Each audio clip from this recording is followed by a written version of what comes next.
नमस्कार, आप देख रहे हैं 4 टीवी और आपके साथ मैं हूं प्रियंका सिंह। हमारे इस खास बुलेटिन में आप सभी का एक बार फिर से बेहद स्वागत है। बुलेटिन का आगाज करेंगे अहम खबर के साथ।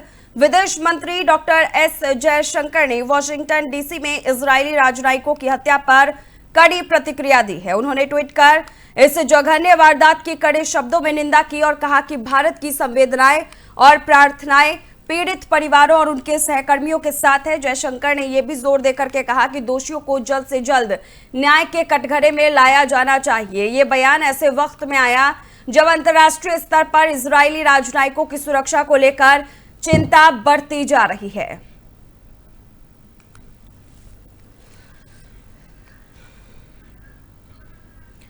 तो वहीं ऑपरेशन सिंदूर के बाद अब सेना का एक्शन जमीन पर साफ दिख रहा है। जम्मू कश्मीर के किश्तवाड़ में इस वक्त मुठभेड़ जारी है। सुरक्षा बलों को इनपुट मिला कि इलाके में आतंकी छिपे हुए हैं और फिर शुरू हुआ एक जबरदस्त सर्च ऑपरेशन।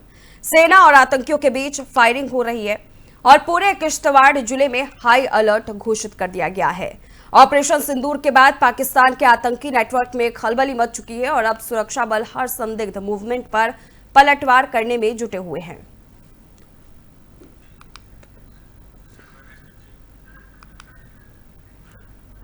तो वहीं अमेरिका के राष्ट्रपति डोनाल्ड ट्रंप एक बार फिर चर्चा में हैं। इस बार भारत और पाकिस्तान के बीच सीज फायर को लेकर ट्रंप ने दावा किया है कि भारत पाकिस्तान के बीच जो संघर्ष विराम हुआ उसका क्रेडिट उन्हें ही जाता है। ट्रंप ने कहा, मैंने इसे ट्रेड से सुलझाया। हालांकि ये कोई पहली बार नहीं है जब डोनाल्ड ट्रंप ने दक्षिण एशिया के किसी मुद्दे पर खुद को मध्यस्थता बताया है। इससे पहले भी वो जम्मू कश्मीर विवाद को लेकर ऐसी ही टिप्पणियां कर चुके हैं। ट्रंप का ये बयान ऐसे वक्त में आया जब अमेरिका में चुनावी माहौल गर्म है। ऐसे में सिर्फ एक राजनीतिक स्टेटमेंट इसे माना जा रहा है या कुछ और, ये बहस का विषय है।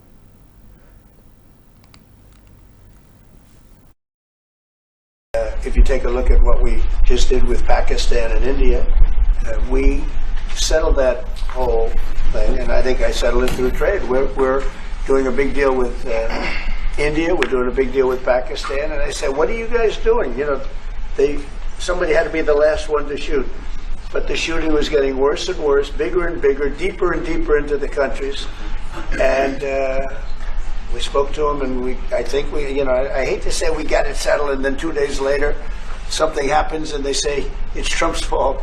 But Pakistan has got some excellent people and some really good, a great leader. And India is my friend Modi, and he's a mutual friend. Yeah, he's a great guy, and I called them both, and we just did something good. We're trying to settle Russia, Ukraine. We spoke with President Putin for 2.5 hours the day before yesterday. I think we made a lot of progress, but that's a bloodbath. 5,000 people are being killed a week, 5,000 soldiers a week, not including people in cities and towns that are also being killed. So we're trying to help. And it doesn't affect us. It's not our people. It's not our soldiers. It's Ukraine and it's Russia. But if we can save 5,000 souls. और चलिए एक अहम जानकारी की ओर रुख करेंगे। वक्फ संशोधन नियम को लेकर के बड़ी और अहम अपडेट हम आपके साथ साझा कर रहे हैं। सुप्रीम कोर्ट में वक्फ को लेकर के सुनवाई हुई। बड़ी जानकारी आपको बताते हुए चले, संवैधानिक वैधता को चुनौती देने वाली याचिकाओं पर सुनवाई हुई है। एससी ने अंतरिम राहत के लिए अपना आदेश सुरक्षित रखा है। बड़ी जानकारी आपके साथ साझा कर रहे हैं। आपको बताते हुए चले, सुप्रीम कोर्ट ने अंतरिम फैसला जो है वो अपने पास सुरक्षित रखा है। सुप्रीम कोर्ट में वक्फ को लेकर के जो सुनवाई हुई है उसको लेकर अपडेट हम आपके साथ साझा कर रहे हैं। संवैधानिक वैधता को चुनौती देने वाली याचिकाओं पर सुनवाई हुई। सुप्रीम कोर्ट ने अंतरिम राहत के लिए अपना आदेश सुरक्षित रखा है।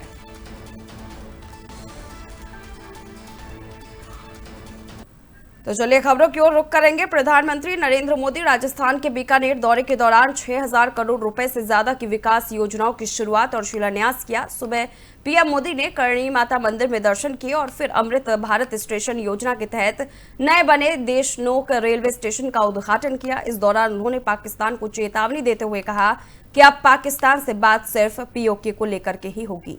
सुनिए पीएम मोदी का ये बयान। भाई और बहनों, मैं यहां पर करणी माता का आशीर्वाद लेकर आपके बीच आया हूं। करणी माता के आशीर्वाद से विकसित भारत बनाने का हमारा संकल्प और मजबूत हो रहा है। थोड़ी देर पहले विकास से जुड़ी 26,000 करोड़ रुपए की परियोजनाओं का यहां आज भारत में हो रहे इन विकास कार्यों को देखकर दुनिया भी हैरान है। आप उत्तर में जाएंगे तो चिनाब ब्रिज जैसा निर्माण देखकर लोग हैरान हैं।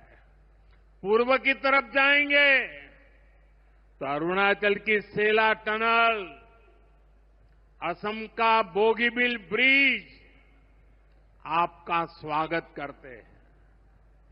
पश्चिम भारत में आएंगे तो मुंबई में समंदर पर बना अटल सेतु नजर आएगा। सुदूर दक्षिण में देखेंगे तो पंबन ब्रिज मिलेगा, जो अपनी तरह का देश का पहला ब्रिज है।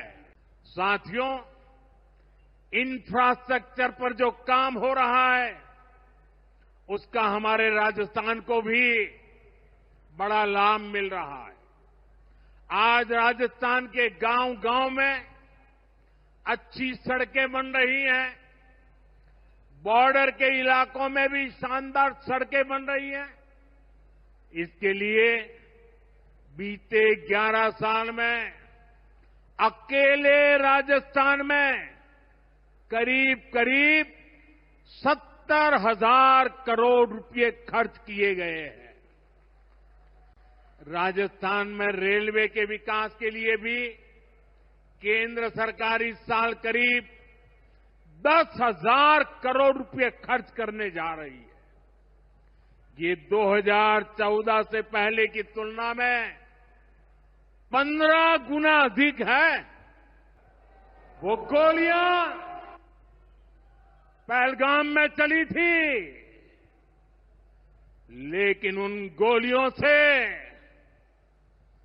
140 करोड़ देशवासियों का सीना छलनी हुआ था।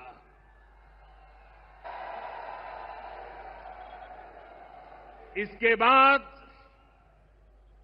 हर देशवासी ने एकजुट होकर संकल्प लिया था कि आतंकवादियों को मिट्टी में मिला देंगे, उन्हें कल्पना से भी बड़ी सजा देंगे। आज आपके आशीर्वाद से, देश की सेना के शौर्य से हम सब उस प्रण पर खरे उतरे हैं। हमारी सरकार ने तीनों सेनाओं को खुली छूट दे दी थी।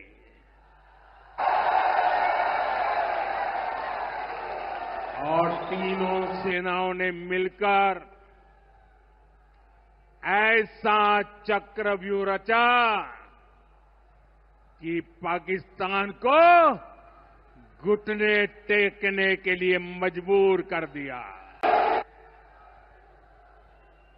22 तारीख के हमले के जवाब में हमने 22 मिनट में आतंकियों के 9 सबसे बड़े ठिकाने तबाह कर दिए।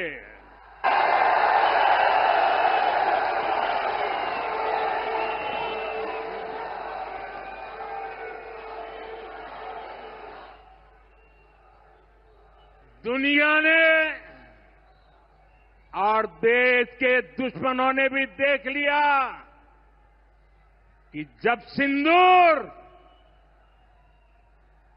सिंदूर बारूद बन जाता है तो नतीजा क्या होता है। शुरू में मैंने कहा था एयर स्ट्राइक के बाद मैं आया था, तब मैंने कहा था, सौगंध मुझे इस मिट्टी की, मैं देश नहीं मिटने दूंगा, मैं देश नहीं झुकने दूंगा।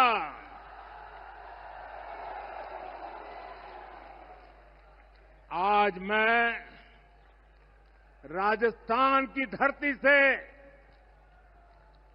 देशवासियों से बड़ी नम्रता के साथ कहना चाहता हूं, मैं देश के कोने कोने में जो तिरंगा यात्राओं का हुजूम चल रहा है,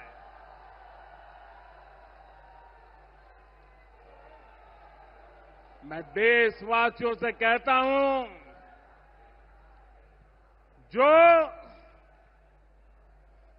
जो सिंदूर मिटाने निकले थे, जो सिंदूर मिटाने निकले।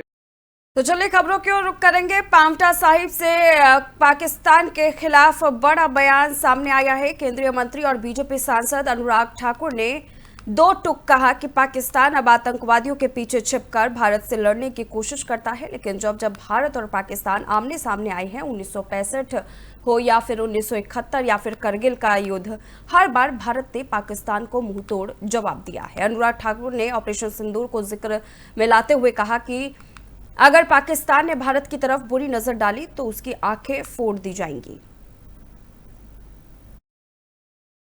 और पाकिस्तान वालों को हम कहना चाहते हैं, आप अपने आतंकवादियों के पीछे छिपकर हिंदुस्तान के साथ लड़ाई लड़ना चाहते हो। जब सीधा युद्ध भारत और पाकिस्तान का हुआ है साथियों, चाहे 65 का युद्ध हो, 71 का युद्ध हो, कारगिल की लड़ाई हो, हर बार भारत ने पाकिस्तान को धूल चटाई है और ऑपरेशन सिंदूर में भी करके दिखाया है कि पाकिस्तान अगर आंख उठाकर देखेगा तो आंखें नोचने का काम कर लिया जाएगा साथियों।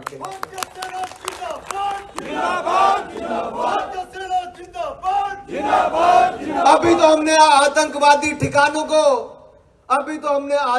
ठिकानों को ध्वस्त किया है, पाकिस्तान की हवाई पट्टियों को बम धमाकों से खत्म किया है, पाकिस्तान के बहुत सारे सैन्य ठिकानों को जो महत्व के थे उन पर ऐसे प्रहार किया कि पाकिस्तान को चारों खाने चित करने का काम किया है।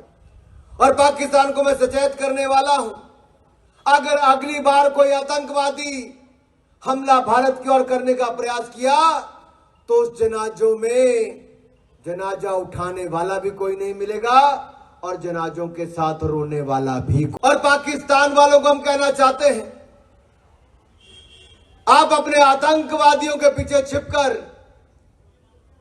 हिंदुस्तान के साथ लड़ाई लड़ना। तो अब रुख करेंगे अंबाला की ओर। डीसी ऑफिस को बम की धमकी वाला ईमेल मिलने के बाद हड़कंप मच गया है। रेलवे सुरक्षा बल यानी कि आरपीएफ और राजकीय रेलवे पुलिस यानी कि जीआरपी ने बंद करके स्टेशन पर तलाशी अभियान शुरू कर दिया है। आरपीएफ इंस्पेक्टर रविंद्र सिंह ने जानकारी दी कि स्टेशन के वेटिंग एरिया समेत तमाम हिस्सों की बारीकी से जांच की जा रही है ताकि कोई संदिग्ध वस्तु या गतिविधि ना छूट जाए। उन्होंने कहा कि स्टेशन की सुरक्षा सुनिश्चित करना हमारी जिम्मेदारी और अभी तक सब ठीक है। फिलहाल स्थिति पूरी तरह से नियंत्रण में है, लेकिन सुरक्षा एजेंसियों ने कोई भी चूक ना होने के लिए स्टेशन को हाई अलर्ट पर रखा है। यहाँ पे एक मेल आई थी, डीसी ऑफिस को उड़ाने की बम से धमकी दी गई थी।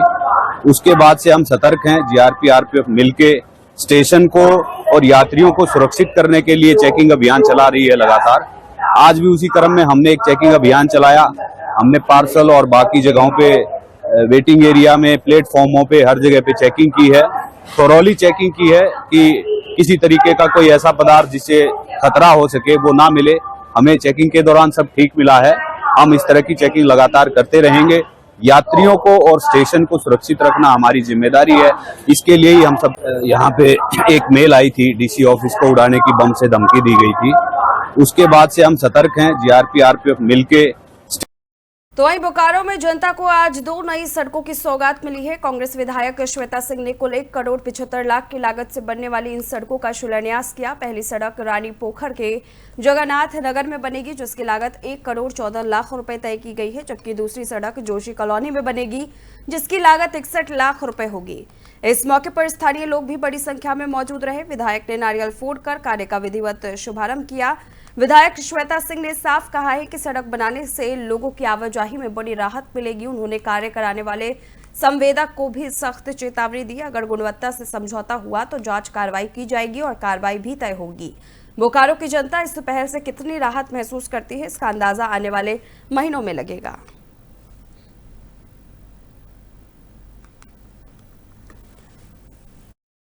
आज रानी पोखर में, जगन्नाथ नगर में और यहाँ जोशी में रोड का शिलान्यास किया गया है और बहुत जल्द यहाँ का काम पूरा हो जाए। और हमारी यहाँ के जो काम जिन्होंने लिया है उनसे भी, ठेकेदार से भी मेरी कॉन्ट्रैक्टर से बात हुई है। उनको सही से दिशा निर्देश देते हुए सबको बताया गया है कि काम की गुणवत्ता में कोई परेशानी नहीं होनी चाहिए, कोई कमी नहीं होनी चाहिए, अन्यथा जाँच भी हो सकती है। और अब खबर पटना से है, जहां पर एक राजनीतिक बयान सामने आया। ये बयान केंद्रीय मंत्री गिरिराज सिंह का है, जिन्होंने साफ शब्दों में कहा है कि बिहार में डबल इंजन की सरकार तेज रफ्तार से काम कर रही है। उन्होंने प्रधानमंत्री मोदी की सोच को दोहराते हुए कहा कि पूर्वांचल के विकास के बिना भारत का विकास संभव नहीं है और बिहार ही पूर्वांचल का गेटवे है। गिरिराज सिंह का दावा है कि नीतीश कुमार और नरेंद्र मोदी की जोड़ी ने मिलकर कई बड़ी परियोजनाएं बिहार में उतारी है और आने वाले दिनों में ये जोड़ी बिहार को नई ऊंचाइयों तक पहुंचाएगी।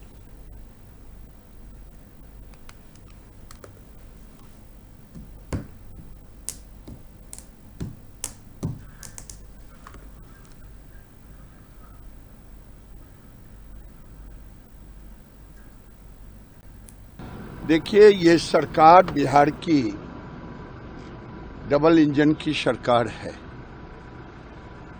और आने वाले दिन में प्रधानमंत्री बिहार में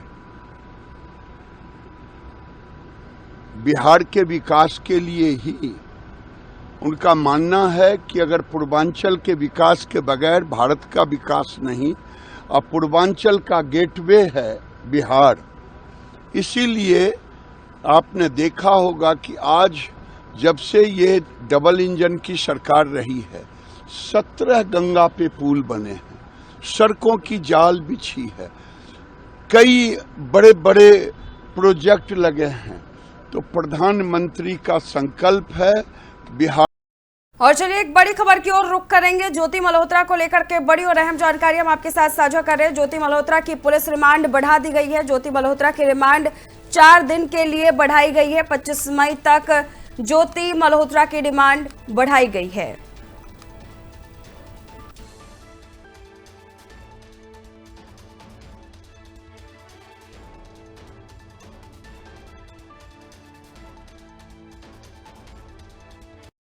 तो फिलहाल इस खास बुलेटिन बस इतना ही। रुकेंगे एक छोटे से ब्रेक के लिए। ब्रेक के उस पार खबरों का सिलसिला जारी है।